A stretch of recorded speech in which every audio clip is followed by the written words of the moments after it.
अरे थोडं थांबा तरी, हा वरण भात नाही तर ही सिंधी कढी आहे. आपण महाराष्ट्रीयन पद्धतीची कढी नेहमीच खातो, पण ही सिंधी कढी कशी लागते आणि कशी करायची हे मी तुम्हाला आज सांगणार आहे आणि तुम्ही ते नक्की ट्राय करा. सगळ्यात अगोदर आपण तेलात फ्लॉवर, भेंडी, वांगी, बटाटी हे थोडं परतून घ्यायचं आणि थोडं मीठ घालायचं. आपण जास्त भाज्या घातल्या तरी चालतील, आपल्याला ज्या ज्या भाज्या आवडतात त्या भाज्या आपण यात घालायच्या आणि थोडं मीठ घालून परतून घ्यायच्या. एक 5 मिनटं फक्त वाफवल्यानंतर ह्या भाज्या एकदम मऊसूत शिजून जातात आणि ह्यानंतर बाजूला काढून घ्यायच्या. त्यानंतर कढईत थोडं तेल घालायचं आणि नंतर त्यात थोडं बेसन घालायचं. 2 चमचे बेसन घालायचं. त्यात कढईभर आपली सिंधी कढी एकदम सुंदर होते.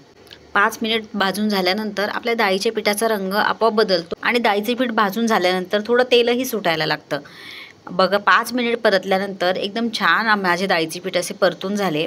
त्यानंतर आपण त्यात थोडे लाल तिखट, हळद, धना पावडर, हिंग हे टाकून परतून घ्यायचं.